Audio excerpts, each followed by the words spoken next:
Featuring on the Fringe circuit, Interplay is an entertaining play with a purpose. The idea started with Susan. The purpose was she was going to work with the people at Egazini, which is a project where they make artworks. And then she found out that they don't know much about the internet. One or two of them had some idea, but the majority of them actually didn't know what the internet was.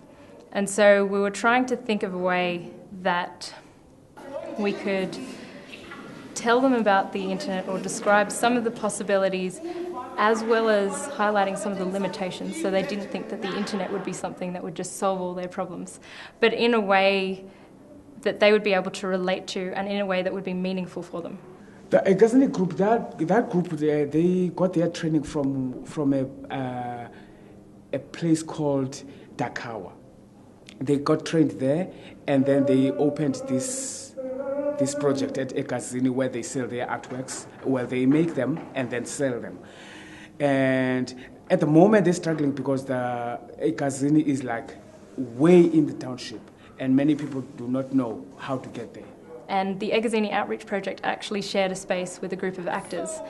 And so I was standing there and talking to them and just thought, well, okay, if storytelling is the traditional way of passing on knowledge and they're sharing a space with actors anyway, then why don't we see if we can try and describe the internet through a story or through a play.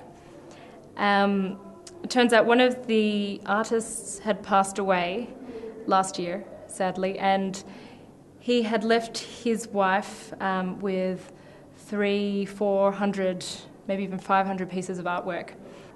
We thought, rather than just creating a story out of nothing, how about we actually ground this story in someone's actual experience?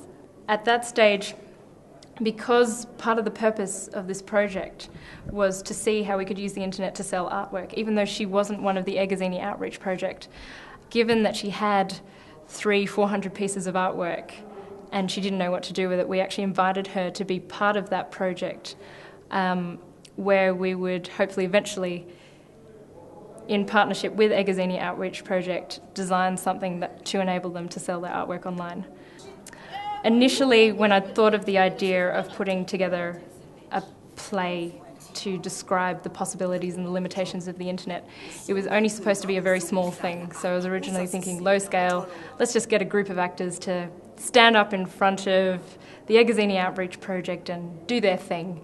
And the idea was floated fairly early on, actually, in the piece that, well, maybe we should consider submitting an application to the National Arts Fringe Festival as an opportunity for the actors. And I think in some ways that was the beginning of this thing just taking a whole life of its own.